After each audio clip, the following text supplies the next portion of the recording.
Hello, everyone, and welcome to episode 503 of the MTG Goldfish podcast. I'm Seth, probably better known as Saffron Olive, and we have the full crew here this week, kicking things off with the owner of MTG Goldfish, Richard. How's it going this fine Monday, Richard? Good morning, Seth. I am so excited for today's podcast. You know when you were a kid and your parents thought they were clever and bought you like a Christmas gift and they like hid it in the closet, but like a month early, you went in there, you're like, oh, You can't what's resist. this? What's this?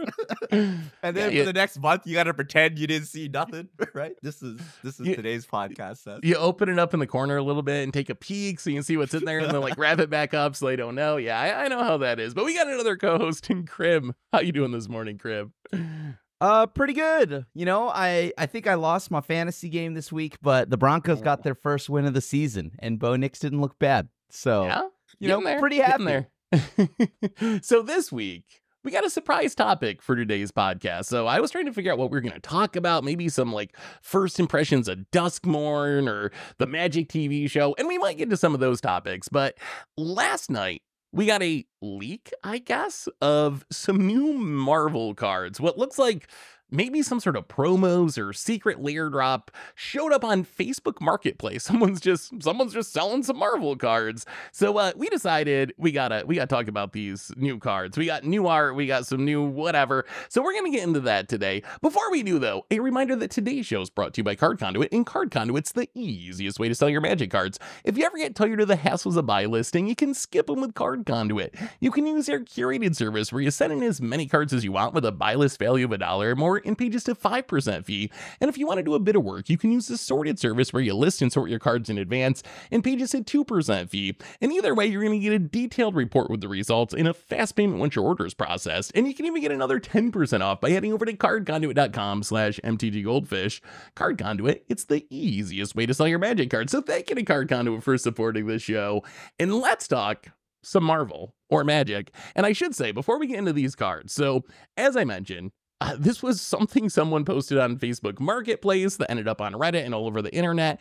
So not an official spoiler. I guess it would probably be a leak. So if you don't want to hear about these cards, because Marvel doesn't come out for like a year still, although I imagine these probably come out earlier.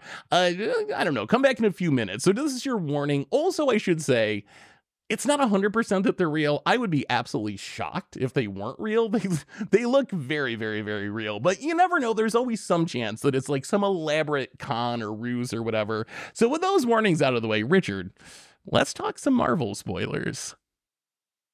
All right. Let's talk overall impressions. So Seth didn't mention that there's the secret layer symbol on them. So if you look, if you're watching the video, you're going to see the pictures. But basically, they are cards that are individually wrapped. So it looks like there's some kind of promo. There's a secret layer image on it. So guess is probably it's like a promo for Comic-Con or something like that. Like they're probably going to give it away to hype the upcoming Marvel set. But for arts, it's Black Panther, Iron Man, Wolverine, Captain America, the big guns. And impressions, guys, because I saw this and it looks so scuffed. So we'll talk about the cards in a second. I think the cards are like on point, but I have just realized that today I hate Magic art direction. Now, what is Magic art direction? I have no idea, guys, but I look at this and I clearly see Magic and not Marvel, right? Like it's not like the comic book looking style. It is the characters, but they look scuffed. And you know, we've played a lot of Marvel Snap. We've seen plenty of cards. None of this looks like that. None of this looks like that. I don't know what's going on. This art is hurting me. This art is hurting. I know what they're doing. There's going to be showcase comic panels in the set, right? Where you're going to bust out the Jim Lee art and stuff like that. They're going to charge you through the roof. But this art is weird. It's just Magic art direction. First off, I'm gonna bring out my trades and I'm gonna show you Magic art and I'm gonna ask you if this is Magic art. Okay. All right, let's see it, Krim. Is this authentic comic book art? First off, look at Ghost Rider here. I am holding up a Ghost Rider Danny Ketch trade. This looks like Magic art. This looks like the art on the cards. Marvel Zombies. It totally looks like the art on the cards. Like, I will show you all of these artworks. Black Panther on this Marvel Knights. It looks like let me see that Black. Where's that Black Panther? I couldn't see it. It's up here, right? Like that doesn't look the same. It totally okay. Remember, okay, I don't know if these are real, but the main thing here is, from what I can see, the art of this, if it feels like it's in Magic, that's a good thing. Right? I know, right? I think it is a good thing, but it clearly is very different than I think. I don't know about you, but if you are like a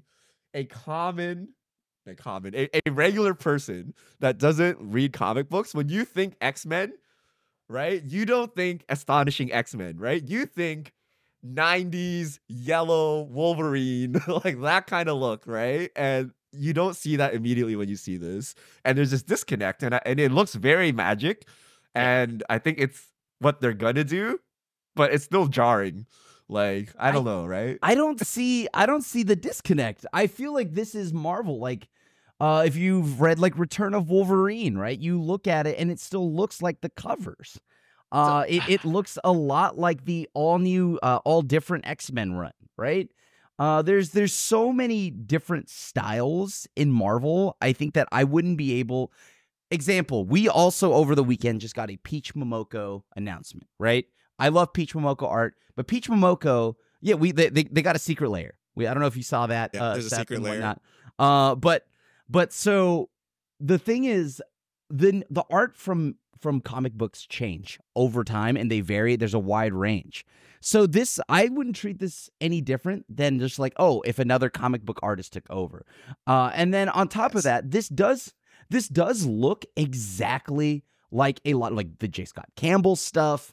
There's so many things here. I mean, I bet you if we saw Alex Ross like style like cover art on a Magic card, that would probably not look like a typical comic book to you. But if you look at Alex Ross's work, all he's done is a lot of killer comic book covers, like the Dormammu comic book cover. That's comic books. No. But it doesn't fall in line. Here's an interesting point. Here's an interesting point, though. So these 4 cards, we have the artist rec on them, right? Because we can see the cards. They're Magic artists, right? So they're all Magic artists. Tyler Jacobson, Justina. Oh, I love Tyler Jacobson. Victor Adam Minguez, Ryan Panicos, right? Yep. So they're Magic artists. And I would say the Black Panther and Captain America look like the most Magic cards you've ever seen in your life, right? Like there's something about the pose, the composition, the colors they use. Wait, is that a bad thing or a good thing? I think so. Here's my question. Like, so they're making a Marvel set, right? So my question is, what do you think Marvel fans are going to want or like about this? Like, are they going to want this? Because I think that's the question for the set. We know Magic players are going to play Magic. Some are going to be salty about Universes Beyond. But I think for the set to succeed, what Wizards is hoping is all these Marvel fans are going to start buying Magic cards and playing Magic. What do you think Marvel fans will think of this, Karim? Like, do you think they're going to think of this as like, whatever, like, I don't know, knockoff Marvel art that you don't take seriously? Are they going to be like, oh, this is super cool, I love this interpretation of Iron Man, I'm going to buy this? Like, that's my question, is how does non-Magic players view this? I see this, first off, I believe Tyler Jacobson does wonderful artwork across the board, and I wouldn't be surprised if like I saw these as comic book covers. These look like wonderful variants. As I am like demographic number 1, right? Like of this. I'm not talking like I only watch MCU. Not demographic number 1. So Krim is the hardcore comic book person, and for him this is very normal, right? Because if you follow comic books, right, there's like a million artists who, you know, put their take on each character, right? So you see that character drawn like literally hundreds or thousands of times. So a different variant is fine, right? But the casual comic, like Seth, who is Wolverine, Seth? And what does Wolverine look like in your head? Does it match the Magic picture? Like that is the question, right? I think like the casual comic lover is the main demographic. And does that make any sense to them? I mean, Iron Man, I thought Iron Man is supposed to have like a red mask on his face. So I mean, that's okay. His helmet is off. Have you not? It's fine. See, I thought that was just, you mean he's not I a didn't robot? realize that was his helmet. I thought he was an Iron Man. I've been deceived this whole time. So, I mean, I don't, sorry to interrupt. I don't think that there is a casual like comic fan anymore. I think comic books people they have but to go out of their MCU. way. MCU, Like, oh, that's MCU, MCU, viewers. that's the Huge. movie. Going to the movie. Yeah, I mean, those are the Yeah, people yeah, we're that's hoping it. are going to pick up the game, right? Is the people who go watch like an X-Men at the theater or whatever. Like, what are those people going to think? The casuals. I really Does don't this know. look I like just Hugh don't know enough Jackman? about Does it. this look like Hugh Jackman? I'm confused. Can you that does look like Hugh Jackman from Deadpool and Wolverine. Are you kidding me when the mask is on? Like I don't know. Like I think these cards, right? Like they would suffice, right? That is the if whatever like version they are like, it's like I can't really see what it is. Again, when these leaks come out, they're always taken with someone's Motorola Razr. This is pretty good. This is pretty good image quality for a leak. Is it? Okay. It's just well, a normal picture. Okay. Well, either way, the point is that is the Mark armor from like what looks like a blend of the movies, right? That armor looks like movie armor. The Wolverine just looks like classic Wolverine. I don't know. I mean, It's the right costume. It's the right costume.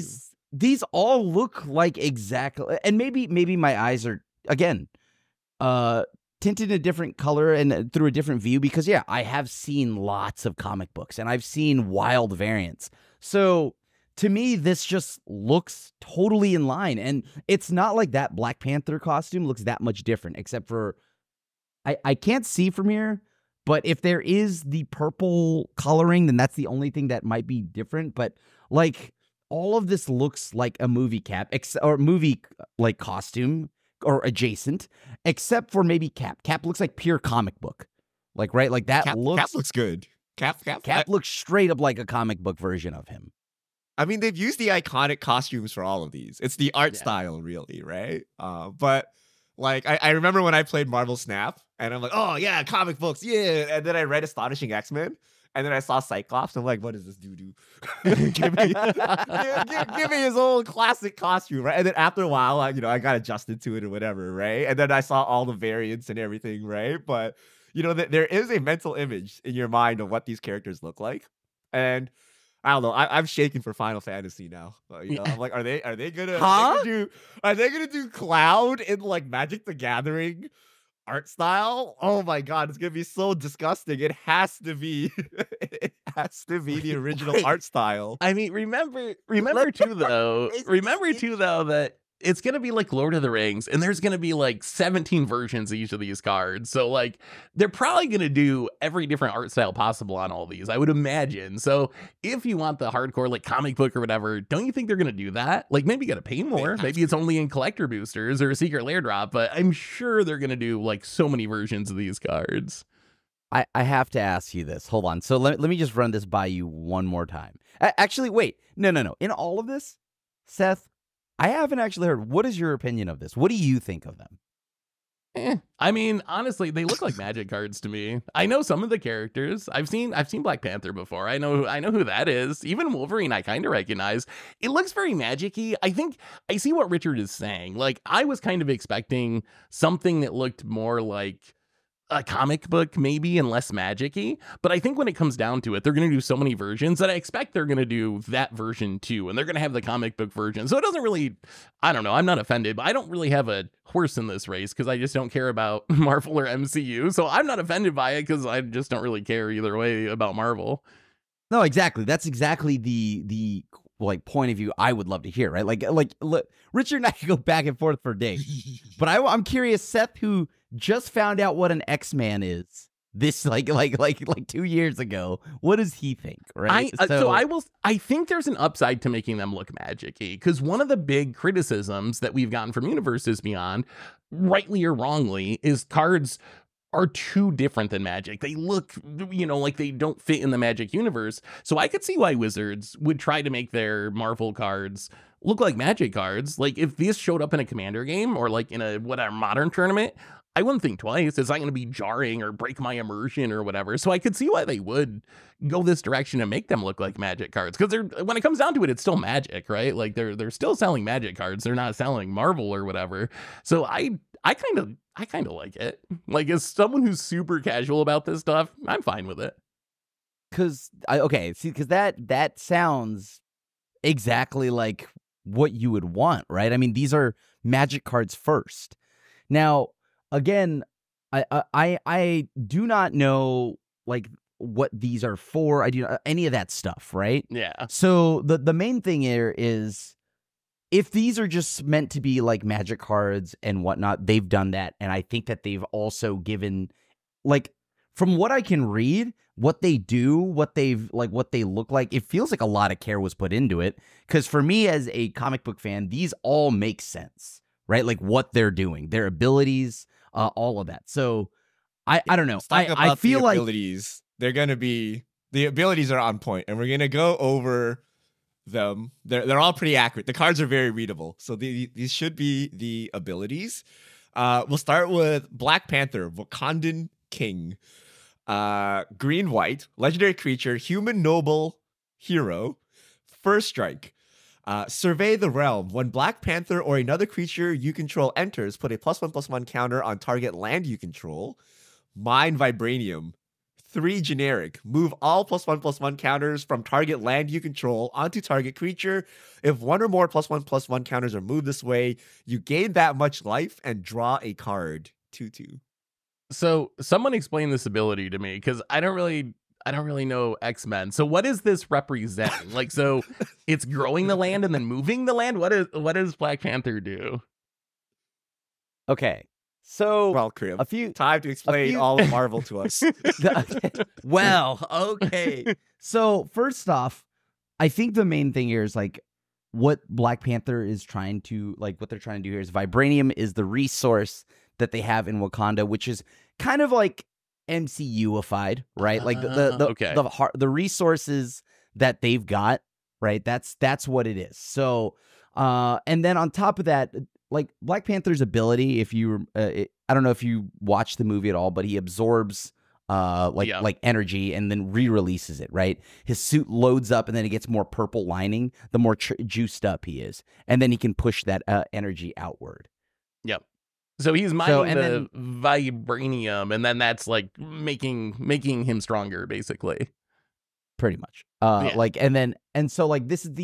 that version of it, I think. And I mean, they made it pretty apparent with, him holding a vibranium thing, like a tube of it or a vial of it. The card's interesting. I don't think we've ever had a card that puts +1/+1 counters on a land before. Like it's a neat ability. Really strong, no? Because any creature ETBs, you put +1/+1 counters, and then at any point you can just dump them somewhere, gain life, draw a card. So the only downside I could see is like you might end up with counters stuck on a land. If you lose Black Panther, you're gonna just have all these counters on a land, and counters on a land without turning the land into a creature doesn't really do anything. But I imagine you're this playing is modern with, unplayable. Ways to turn lands into creatures. Like it would be really cool. Life and Loam or Nissas or anything that can animate lands as like a backup. It seems like a sweet commander card. Yeah, He also has I mean, first strike. this is powerful. It's cheap. Like anytime you see a commander this cheap, yeah. Oh yeah. Hey, hold on, wait. I mean, it's green, white, plus it's only 1/+1 2 mana. counters. It's 2 2 mana. Super, super, super cheap. And it doesn't say non-token either, right? Like it triggers when it enters the battlefield, or make 10 tokens, get 10 counters. Yeah, that's actually kind of busted. But you do draw 1 card though. You don't draw cards equal to the number of +1/+1 counters moved. Iron Man, Titan of Innovation. I will say these titles are like weird as heck to me. Like I would just expect the card to be Iron Man, but you always have to add the title here. There's going to be 5 other Iron Mans, Richard. There's going to be 5 other ones with different names. We learned that from Gandalf. I know, right? But and also, why is their type hero? This seems wrong to me because they're not always heroes. And how do you know they're a hero? But anyway, legendary artifact creature, human hero, flying haste. Genius Industrialist. When Iron Man attacks, create a treasure token. Then you may sacrifice a non-creature artifact. If you do, search your library for an artifact card with mana value equal to 1 plus the sacrifice artifact mana's value. Put on the battlefield. Tapped. Shuffle. 4/4. That card seems like a busted. birthing pot, right? Iron Man likes pod. I mean, that seems so strong with haste. Like, artifacts are so good at reducing the cost on things, cheating them into play, and then this is just, like, tinkering some massive Blight Steel or Portal to Phyrexian into play. This card seems really strong to me. I mean, I'm not surprised, right? Like, it is Iron Man. So, like flavor-wise, this makes sense. Everything about this makes sense. I mean, it's just to me another like at least this one requires it to attack as opposed to any other artifact piece, right? Where it's like play it and it does 50 things, but this does require it to attack. So like It has haste, that much though, is and true. flying. It does have haste and flying, but at least like the one turn that maybe if it swings immediately, it could be like GG's right there. But as of right now, it seems like maybe there's a chance because like it attacks, and unless they have a second attack phase or something, this looks fine. All right, Wolverine, best there is. Wolverine's gotta be the most iconic Marvel character. Even I right? know like who Spider-Man Wolverine, is. Yeah. Spider-Man, Spider-Man. Spider-Man. Like it's gotta be up there. I don't know. I think Captain America's even not that high, is it? But okay. I don't think So- any of the others were high until the movies. Yeah, right. But Wolverine's been known for like forever. Even Seth knows Wolverine. Yeah, even I know. Yeah. Wolverine. Legendary creature, mutant berserker, 3-drop in Gruul, unrivaled lethality, double all damage Wolverine would deal. At the beginning of each end step, if Wolverine dealt damage to another creature this turn, put a +1/+1 counter on him. 1 and a green. Regenerate. Yes. It's back. It's a 2/2. They should have given him Mega Regenerate. They should have given him a real I don't- ability. I don't know. I feel like the Flavor fact that on they point. Mechanic terrible. they brought back Regenerate just for Wolverine. That's a Yes. retired mechanic that they don't print. So I think the Love fact it. that they even just brought it back is like a pretty big deal. It should I mean, be like, free that- though. Just a single green. Okay, You know. well, We're all gonna learn about Terminate, Wrath of God real quick here. We're gonna learn about these cards real quick. I mean, this card's scary, right? The way it's worded, double all damage means it also still works with double strike. So you can double all damage and have double strike, and it grows itself. And I guess it's hard to kill with some things. I don't know how much regenerate matters in 2024, honestly. Like, it's cool flavor wise for Wolverine, but I don't know how much it's actually gonna matter in a world of farewells and so forth. But it seems like a really good Voltron commander. Dies to Dual Blade. Wolverine dies to You- Dual Blade. No, you regenerate it. You regenerate it. For the low cost of 5 mana, you get a 2/2 that lives through Dual Blade. Oh, it comes down on turn 2 off a mana dork. This could be good. I mean, I think I'm judging all these in the context of Commander. So far, none of these, I don't even know if they're modern legal. We know the set should be modern legal, but if these are like Secret Lair drop cards, they might not be modern legal. But I think in the context of Commander, they all so far seem like they're fun and like relatively powerful. I mean, if they're secret lairs, what is the universes within version? Is the real question. Because eventually we're gonna get the universes within Wolverine. The magic, What the does that magic look version like? of Wolverine. All right. Now this one I like. Captain I hate having America. to turn my head to read this. First Avenger. What color is he? Red, white, and blue, baby. Yes, guy. Legendary creature, human soldier hero. First ability is Throw for 3 generic. Unattached equipment from Captain America. He deals damage equal to that equipment's mana value divided as you choose among 1, 2, or 3 targets. Catch. At the beginning of combat on your turn, attach up to 1 target equipment you control to Captain America. That's 4/4. so sick. Damn, he's swole. He's a 3-mana Dude. 4/4 too. That's so sick. That ability That's so is good. so flavorful. Oh my god. I just wish he would yell, like I okay. If this ends up being like real, I just want you to know that if I play this as a commander, I'm gonna be screaming every Marvel versus Capcom 2 line at you. Stars and Stripes. I'm gonna be obnoxious more than I already am.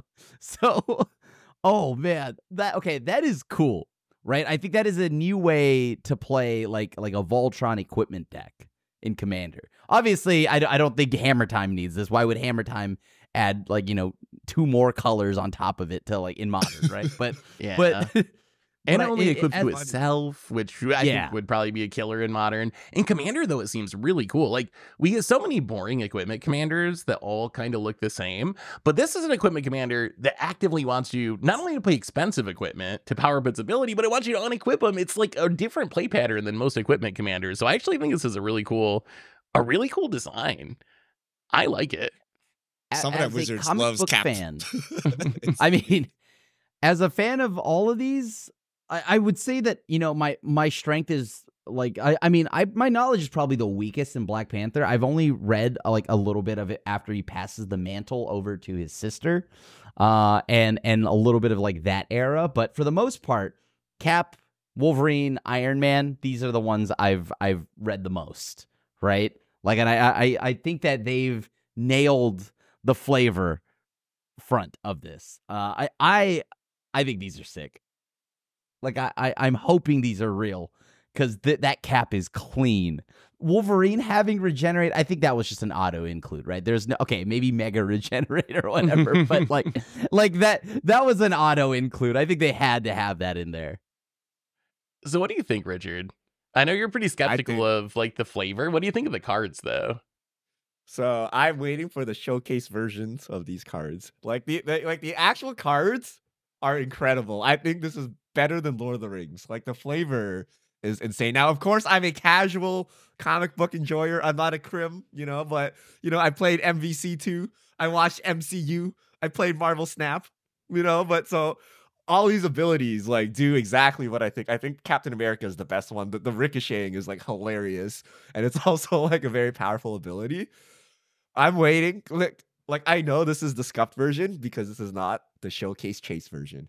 When they give me the showcase Jim Lee art, we're talking, right? And you know we're gonna pay like hundreds of dollars for this, right? Is there a serialized version? I don't know. But when they give me a comic book panel frame with comic book art on it, we're going to town, right? So I can see it. I don't know why they didn't kind of use that for this promo. This seems like some kind of promo. I feel they should have just busted that out as the promo to get the hype going. But I can see this is just a normal kind of base version looking. And we're going to get some sick showcases. And Krim mentioned the Peach Momoko secret lair. That gives me faith they actually did it correctly because, you know, they got some showcase art done. Like, hey, you want to do a secret lair while you're here? Like, yeah, sure, why not? Right? So I'm imagining some of the big comic book artist names will be in the set as well. But of course, as premium chase versions, not the base set version. So this is really good. It's clear they love Marvel. You know, they didn't phone it in. So I'm very happy with the way the cards are written. I just don't like the art direction, but I'm sure we're going to get better art versions. Yeah, I'm find sure it funny that complaint is that they look like Magic cards. Yo, okay, look, if I told you there's One Piece Magic the Gathering collab, okay, and then I showed you a picture of anyone from there, and they look nothing like Oda art, would you be pleased about this? It's not even anime, okay? It's freaking like, it's Magic art. It's not even anime art, Karim. Would you like that? Would that not like... That would be visually distinct enough to make sense, right? Because this is a Magic card. Why would, like, yeah, why would... Secret Lair, except it's just normal Magic art. Would you take that? That would actually be hilarious. Yes. Are you kidding me?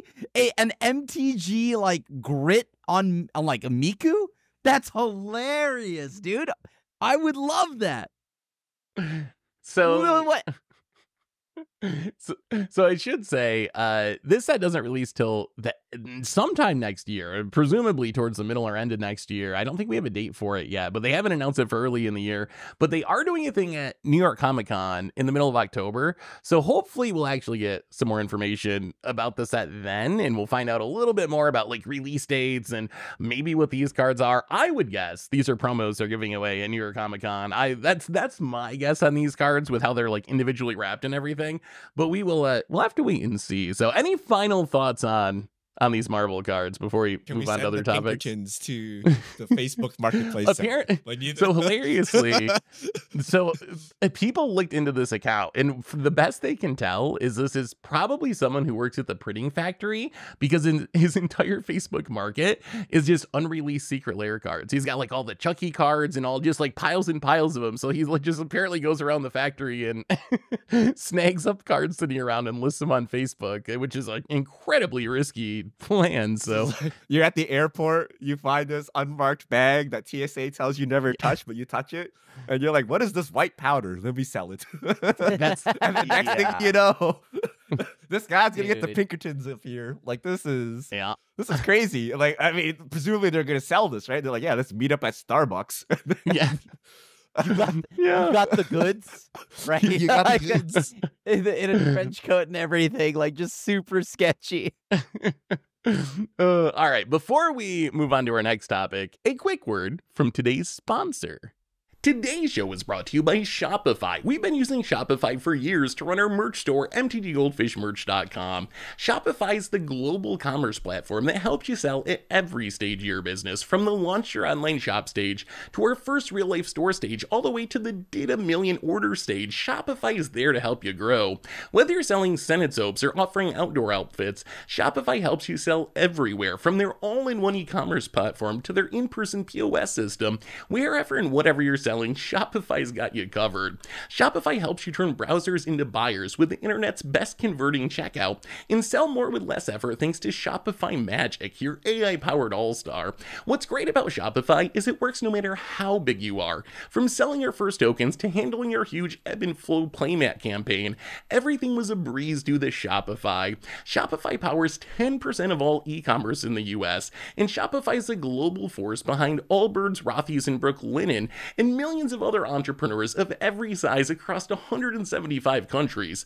Plus, Shopify's award-winning help is there to support your success every step of the way, because businesses that grow on Shopify. Sign up for a $1 per month trial at shopify.com/goldfish.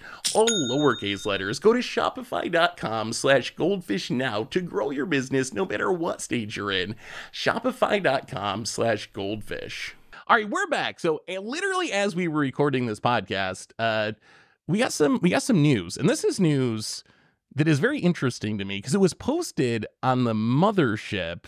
Although normally that's not how this works, but it's a Commander ban and restricted announcement where out of the blue on the mothership, not from the Commander Rules Committee page, although it does link to the Commander Rules Committee page, effective immediately as of today, Dockside banned, Jeweled Lotus banned, Mana Crypt banned, Nadu Winged Wisdom banned in Commander. Dockside is banned! No way! How did this happen? How did this happen? The RC CDH that players in refuses to... shambles. Why is Dockside banned? He should have been banned decades ago. I mean, he should have, but I thought the argument was in CDH, it's fine, and we're gonna play with it and whatever. But interesting. So it's interesting, and they also list in the comments that Soul Ring should be banned, but they're not because it's iconic to the format, right? And they're making that concession. So I really like the way they're doing that. Complain loud enough, and Nadu gets hit. Yeah, I'm just impressed that they did something. Like, we get one ban every like 3 or 4 years in Commander, so the fact that they actually did something and actually improved the format, I'm blown away. So shout out to the Commander RC for actually doing something and taking a chance and like banning some cards. What do you think of the impact of these bannings? Like, what do you think of them in general? So I think no one's going to complain about Nadu being banned. We just got the most recent salt scores from EDH Rec, and Nadu shot up into the top 10, I believe, out of nowhere. So I don't think anyone's going to complain about that. Mana Crypt, that's a carryover from the old days, which is very expensive. A lot of people don't play it anyway. Jewel Lotus and Dockside, those are two cards explicitly printed to be good in Commander, and now they're showing up on the ban list. I just don't understand how the Dockside actually. Because if you think about it, it costs 2 mana to sacrifice an artifact or creature, and then you draw a card. Right? Is that what you meant, Dockside Chef?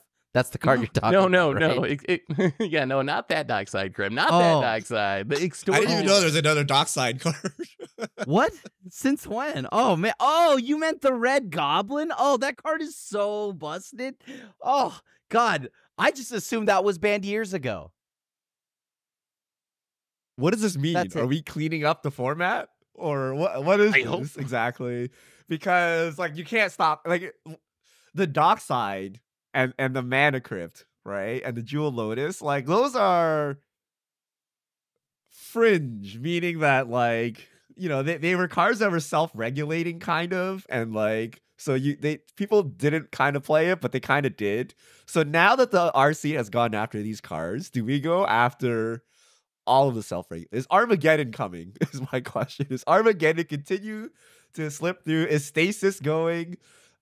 Is Ancient Tomb going? Like, what does this mean exactly? Are they doing stuff, or is this just a, I guess, easy loppings and we just take it off and call it a day, or are they gonna keep going? I'm kind of curious what's going on here.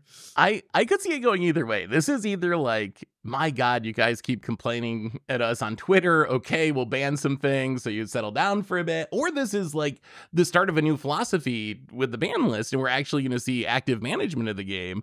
I hope it's the latter. Like, I'm going to be very curious to see what the reaction to this is. I would expect an overwhelmingly positive reaction from the community. What do you think? What do you think the reaction from Commander players are going to be to this? To be honest with you, I think that everybody will probably just not even notice, because these cards are kind of already accepted as too busted, right? Like, most people don't play this already. Like, you don't see Jeweled Lotus running in the wild. I don't really see Dockside running in the wild, outside of CDH tournaments, right? But like, I really don't see that many of these cards outside in the wild. So I see a lot of Docksides. I see Dockside quite a bit. The Mana Crypt Jeweled Lotus less so, but I do see Dockside relatively often. I mean, yeah, in that case, I just don't see these cards. So if this is obviously great. Nadu, I don't think I've ever seen either. So because no one wants to actually take the game actions that is required of you if you play Nadu. So I have to imagine that people will be happy to see these gone, because now it's just officially gone. But it kind of felt like these were already banned by the community already. Yeah, I mean, I think that's a good thing, right? If it was soft banned by the community, we should ban it for reals, rather than be that guy that's like, well, I bought my Mana Crypt Jewel Lotus Dockside deck, and then why are you guys all giving me the mean eye over there, right? So yep, that drives me crazy. I like it. They actually have a what's coming next section, and it says hopefully quieter updates. So it seems like they're done. They've done this. They're gonna eat up all the feedback, and then they're done. They're not trying to rehaul the format.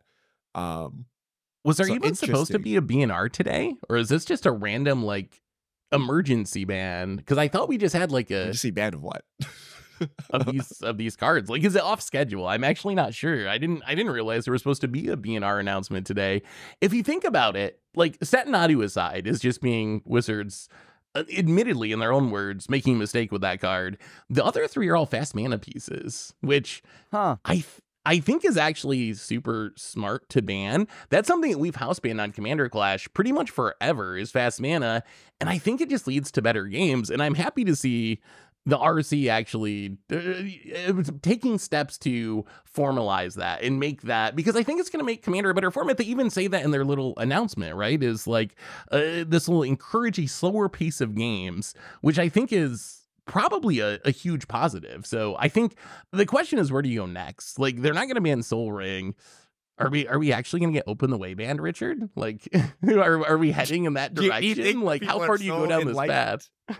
I'm actually curious, like, why Ristic Study, or like, I don't know, Trouble in Pairs, One Ring. Like, there's a bunch of broken cards that swing the game, or like may not swing the game, but create a different dynamic at the table, right? Those are staples. Yeah. There's broken commanders, like Stack C commanders and stuff like that.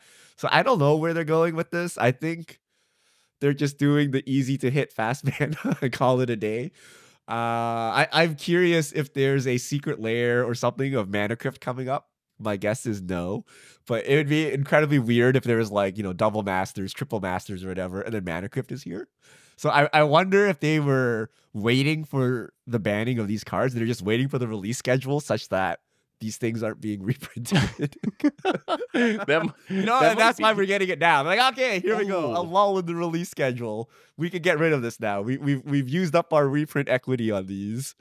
It was only a year ago that Mana Crypt was the big thing to sell Lost Caverns of Ixalan. All those, like, the yellow version and the pink version, like, they've been using these cards pretty aggressively to sell sets. So maybe that does play into it to some extent. Krim, what do you think about this being essentially what looks like a power level ban to me?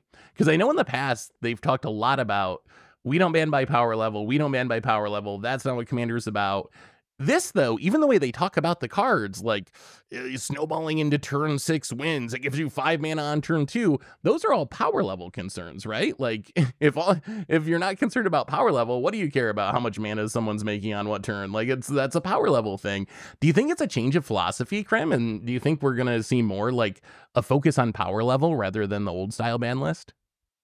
I definitely think 100% there's a shift, right? There's a shift. That was what the old song that was being sung, but now I think that they are definitely going to something must have changed, something must have sparked where it's like, okay, we should let's at least start, if we're not going to unban everything, let's start axing things that are a little too busted, right? We start looking into the power level now.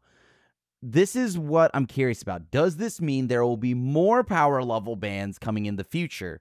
Because this is going to be like a domino effect, right? And I imagine more and more things now may get put on the chopping block. And I mean, do you remember I when they started banning things in standard a lot when we went through that really rough patch, like 2019, 2020? Oh, you mean just say and Eldraine? it like, you just say Eldraine. No. Is But this I'm not saying fire that's gonna- commander design? What I'm are we not saying that's what's going to happen, but no, the point I was going to make is once Wizards started banning cards a lot, that kind of set the expectation on what cards should be banned, and they made people think that more cards should be banned.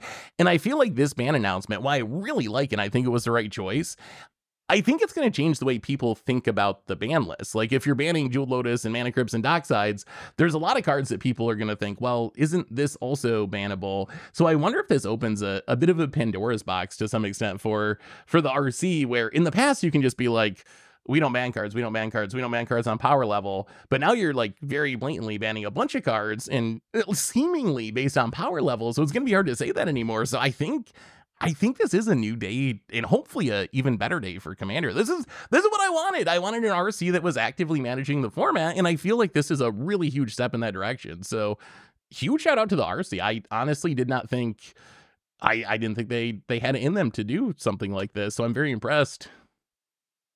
I mean, I'm happy because this means that they're now just putting their foot down, right? Something is being done.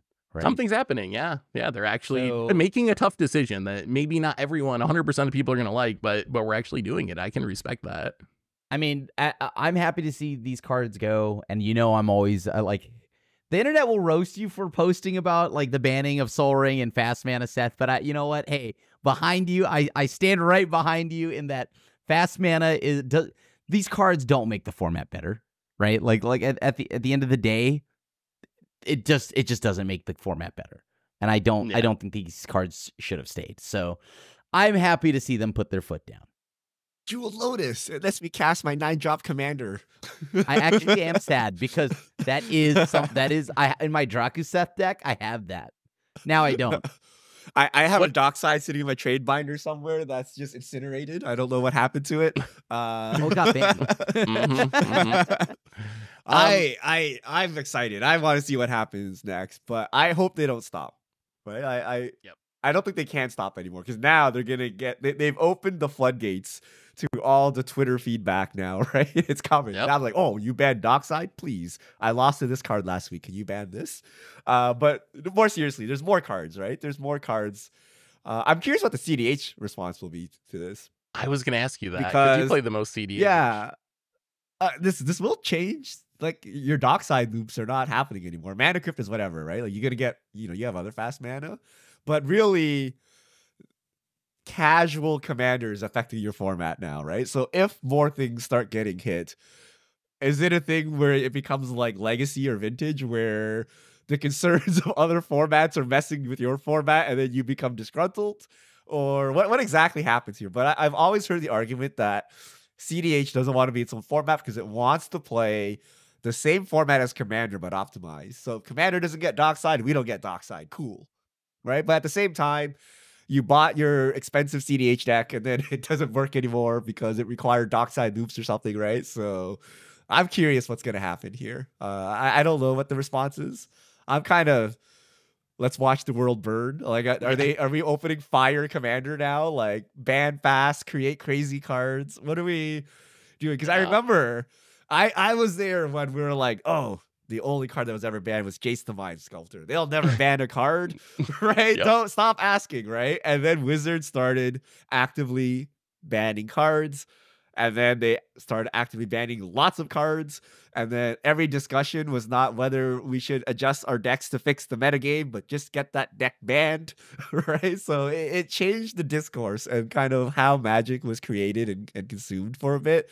So I'm curious if that starts the Commander Renaissance, or if this is just nothing, like it just goes away and we continue to play the game afterwards. So this is exciting. This is very interesting. It is big news. And I would just say, if they're thinking about banning more cards, my biggest pet peeve, and I mentioned this many times before, are all those unwritten rule cards. Like, I am very firmly in the, like, just ban Armageddon or whatever. Like, if you don't want people to play it and the social, like, rules are that you're not supposed to play it, just ban it. Just ban it for the new players. We're having Marvel. We're just talking about Marvel cards. We're trying to get all these new players into our game. We need people to have, like, My rules that are vibranium written counter down set, in you paper killed them that all. people can look at and then play the game. So if they are going to ban more things, I would keep heading down that direction. I know someone's going to say, oh, but that would mean like banning 30 land destruction spells. Yup, that is exactly what it means. Put them all on the list. That's not an excuse. So if you're thinking about it, yeah, just start there and just keep banning. But any other thoughts on this? I imagine we might cover this in a Commander podcast in the future, because I'm sure I think Tomer actually, just looking at Discord, he's already working on a video about this. So if you want Tomer's take, I'm sure it's going to be on the Commander YouTube in the near future. Maybe I'll by the time this goes up. So any other thoughts on our surprise Commander bannings before we hit a couple other quick topics on the way out the door? All right, so let's move on. I want to ask you about a Duskmourn, Grim, because we had to play early access last week for Standard for Duskmourn. I just want your first impression of the format. Like, what did you think? Anything stood out as being better than you thought, worse than you thought? General feelings? Okay, so the one thing is I played Leyline of Transformation, right? And I named ninjas just to be cute with Kaido, right? Naturally. Yep. And then I tried to play the Fear of Imposters because it's got an ETB counterspell, so I can ninjutsu it back. It was cute. It was fun. In reality, I think without being cute and playing the Fear of Imposters, all of that, I think Kaido is actually nuts. I think Kaido is nuts. I like, just imagine blue-black midrange, right? Dimir midrange. And now they're able to just bounce back, get that Kaido on board. That Kaido gets in, surveils 2, and then draws a card, right? That is huge. Anytime I had Kaido on 3, that game felt unbelievably like lopsided. On top of that, because now you've got to deal with this like Planeswalker that you can only deal with on your turn, unless you have like something that shuts off the hexproof and all of that, or like Sheoldred's Edict. But it's again going to have to be on your turn. That really chokes up the mana on your turn, having to answer this Planeswalker that you can't let sit there and is going to keep beating you down. Like, Kaido felt really strong, in my opinion. It looked I didn't play with Kaido much. People asked me about it, and I was like, well, kind of the issue is I think you just played in Dimir like mid-range, or an Agri Dimir mid-range deck. So I don't think it's like the spiciest brew like that it's gonna go in. So I didn't end up playing with it, but I played against it a bunch, and it looked impressive to me too. Hard to get off the battlefield, like coming down on turn 3 with 4 loyalty is pretty nice. And then you get this card advantage to keep it snowballing. And then even if you do get a threat down to try to attack Kaido, you can always -2 to tap it down with 2 stun counters, which is actually buying a lot of time because of those 2 stun counters. So yeah, I think Kaido actually has a chance to be pretty good, and it has a ready built home in Standard already. I think for me, the biggest thing that stuck out was the rooms and the enduring creatures were very impressive. Like, I think I saw a bunch of people using enduring vitality as a combo piece, enduring curiosity in some blue decks, and then rooms, I think, played way better than they looked. If you just read them on paper, you kind of see a little bit of a room tax where you're like, oh, especially the second half, like maybe 1 more mana than you really want to pay for the effect. But when you actually play with them and get them on the battlefield, I felt like they played really, really well. You get this free upside of having like this extra card that's like sitting on the battlefield. What did you think of Room Scrim? Did you play with or against them at all? Any room thoughts? Because that really impressed me, our room archetype. Yeah, I played against the rooms, and it was the more so like the 5-color cute win the game room, right? Yeah. Right. But against like the odds, trying to get against the odds rooms. But I did see that a few of these rooms just individually felt very strong. Like if people weren't like trying to be cute and play 5-color, do all of this. Like the combo already with the dancing spirits, right? Ghostly dancers. So good. On top of that, Dollmaker's Shop went hard really fast. Just because if I didn't have an answer to everything on the board, it didn't matter, right? Like, because I pyroclasmed the Dollmaker's Shop deck, and they just got to Porcelain Gallery and just won. Yeah. Right? Because they survived a porcelain, they survived numerous pyroclasms, and then they just kept pooping out random 1/1s, and they just won the game on the back of that. So I think Dollmaker's Shop, just the 2-mana side of it was disgusting. What do you think about the Overlords? Properly rated, overrated, underrated. I saw a lot of them and played with a lot of them. I'm curious what you thought about it, how they felt. Properly rated. I can't tell you how many people I just straight up shadow realmed with the red Overlord, just like being able to like deal forward to the dome. Overlord, the Hauntwoods, the green one, the ramp one, I think might have been the only one I didn't get to see that much of because people were trying to ramp big and they just died well before that to my Kaido or something like that, right? Overlord of the Flood Pits, that was so sick in the Reanimator deck, like a Valgavoth, Reanimate, all of that. And on top of that, I mean, of course, the way I was using Overlord of the Flood Pits is not correct. I played the crab, and I just needed more enchantments. Yeah, tell me about it, Krim. I played against you. You countered all my spells and milled me with that stupid crab. We played a half-hour best of one game. Yeah. Thanks for that. I forgot about that. Hey, my bad. But on top of the deck was sweet. Yeah, you got me. The white and then Overlord really good too. Yeah, the white one is the one I think I saw the most. And like being flying tokens is actually pretty powerful. Like the Grave Titan, but your tokens have evasion, actually kind of changes the equation because it just swings over all the blockers and gets in a lot of damage. So I was actually very impressed with the cycle overall. Like all of them seem pretty solid, and I think we're going to be seeing quite a bit of them in standard. But any thoughts on this, Richard? What do you think about all this stuff? I know you didn't get to do early access, so. Saying that's Lingering Souls, Seth. Tell me Lingering Souls is back. Lingering Souls is back. Lingering Souls is back. I gotta ask you about one more thing, Grib, because I want to know if you think this is an early access day thing or a real thing. So did you see the Storm Splitter Enduring Vitality deck?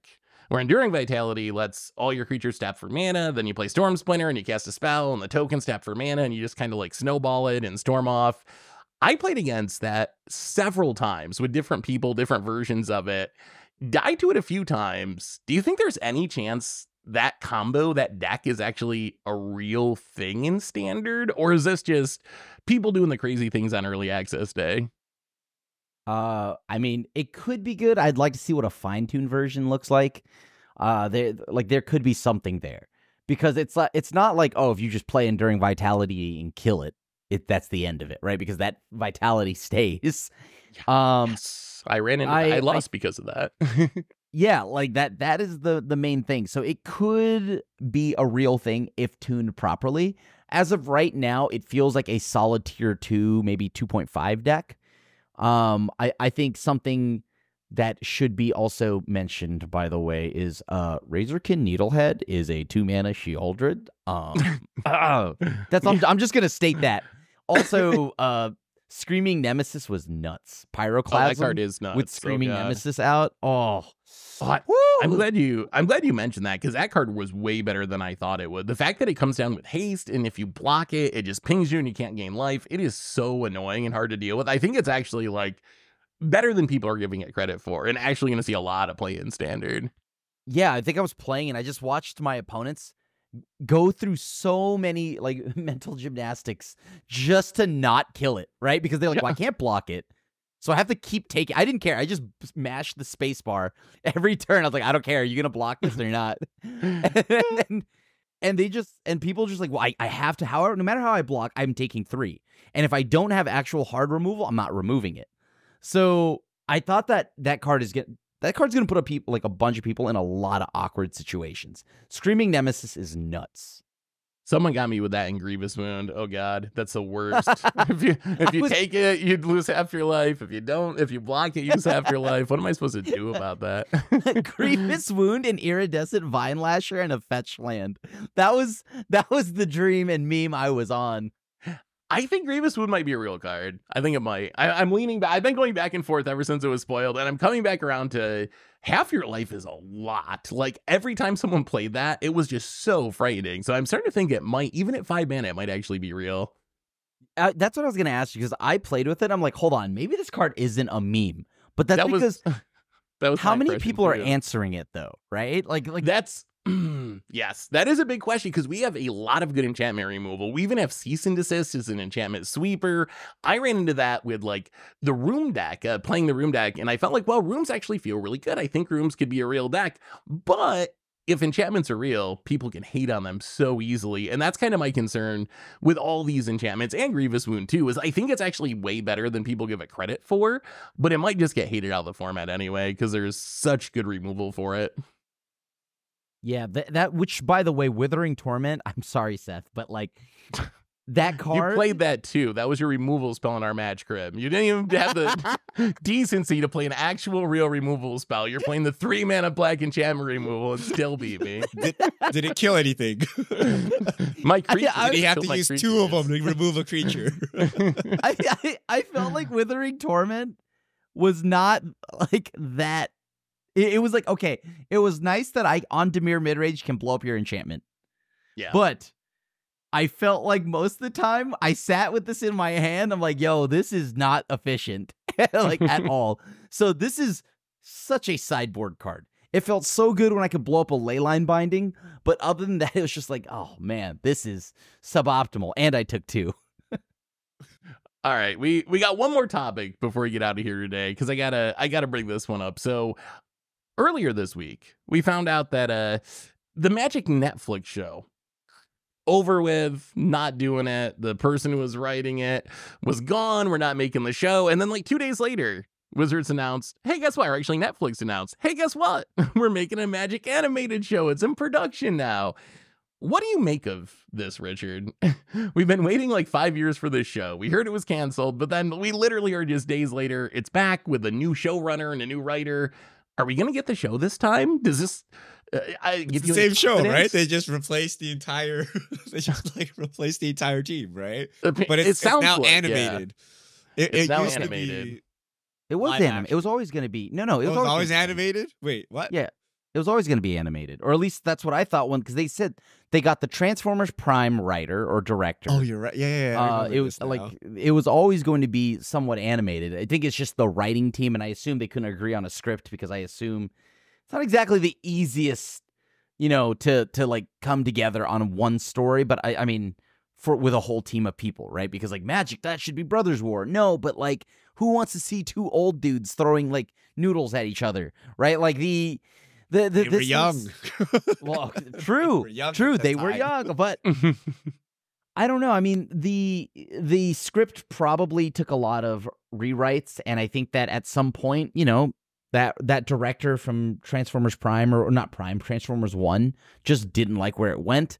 So they just kind of scrapped the team. And look, I think that this at least shows, I took this as a positive. I took this as they care enough. They want to get this right, because they know how important this is. Because let's be honest here, for all the doomers and all of that are like, this is gonna fail, I hope it fails. Like, you got to understand that if this fails, we are not getting another one, right? And I want this to succeed, because Pokemon, Yu-Gi-Oh, these are all shows that I was attached to as a kid because there was a killer anime, right? And so if they nail this right, this is a show like you can share Magic with your kids, right? This is something where you can watch it with your kids and et cetera, or your siblings, whatever. Point is, I hope they nail this right, and I hope they're taking this seriously, because they saw what Edge Runners did for Cyberpunk and Arcane and all of that. So I think that this is a good thing, and I'm happy that it's back, and at least back on the menu, but still cautious, because, we'll see it when we see it, right? I want it to be good, but I'll believe it when I see it. What do you think, Richard? It's doomed because, okay, they have a picture in the article, and that picture is a Johnny and presumably Chandra, and it's doomed. Yeah, it looks already. kind of cool. Like, no, but Magic has this problem where it's trying to sell Planeswalkers, but like Planeswalkers don't even sell the game anymore. We play Commander. It really should have just been Brothers War, and then you can sell Urzas and Mishras and stuff like that. I don't know. But I you think could do a better story with Chandra, I think. then Brothers War? Yeah. Yeah, I think there's No, okay, I don't believe it for a second. Hear me out, okay? This is from the screenwriting aspect, okay? There is more lore on Urza, right? And Yogg. There's not as much lore on the other planeswalkers, giving you more free room to write a good story. Okay. That is true. That is true. Yeah, Yes. I would agree with that. But they're gonna have to have Chandra yell out her abilities and shoot fire at things to Look, she can yell to Gatewatch sell the Assemble. toys. I don't care, all right? Like the point here is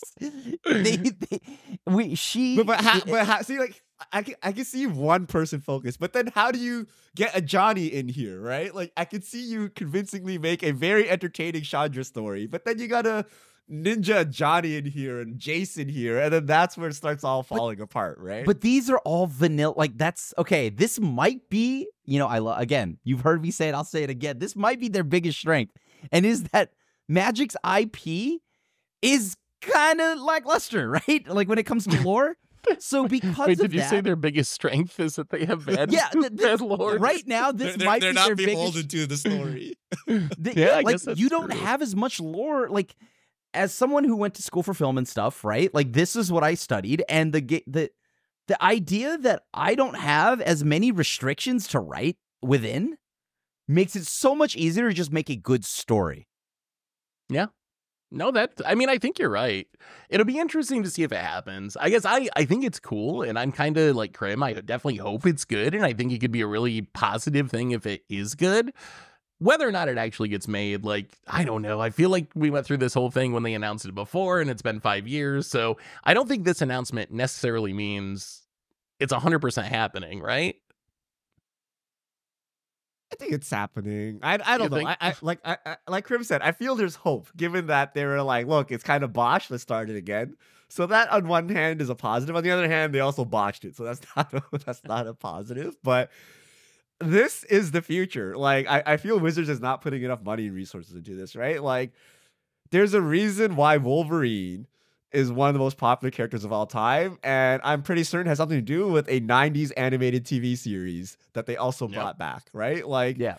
the key to boomers' hearts is actually capture their childhood, right? And then when they make money in the future, they go back to it, right? So you kind of need to have your kids watch the Magic the Gathering show for no reason other than they like it. Not because they already play Magic, right? I'm pretty sure most people that watch Batman the animated series, Spider-Man the animated series, X-Men the animated series, they didn't read a comic book before that. They didn't know who these people were. It's just like cool superhero things. And then now they grow up and now they're Krim and they buy every variant cover and go to Comic-Con, etc. Right? But like That child is me now. This, right?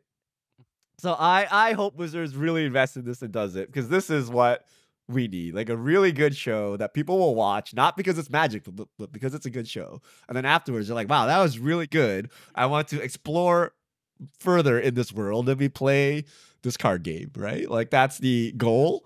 That's the And dream. you got to invest. You got to put up the money. And you got to let the creatives do what they do, right? Don't be like, wow, Chandra didn't use her Pyroblast ability for the 4th time. How will we ever sell this Planeswalker card? Right? Like that's Yeah, just let him go. Let him go. Yeah, stay out of it. It'll be interesting. It'll be interesting to see what happens. But I think overall, at least it's good news that the show's back on the menu, because a couple of days before that, we thought it was completely dead in the water. So at least they're still trying, which is, I think, a good thing. But anyway, I believe that brings us to the end of our show for today. Richard, I get no fish mail, but I promise that's going to happen one of these weeks. How do people send it in? all right. Hit us up at MTGGoldfish with the hashtag MTGFishmail. Let me know if you appreciate the art in the leaked cards. I'm curious what the average Magic player has to say about this, like whether they like it or they don't like it. So that's interesting. Yeah, I'd love to hear that too. But that brings us to the end of episode 503 of the MTG Goldfish podcast. Richard Gribb, thanks for hanging out. Thanks everyone for listening. Thanks to Card Conduit for supporting the show. And we'll be back next week to talk about whatever goes on in the world of Magic. So until then, have an amazing week, everyone. And this is the crew signing out.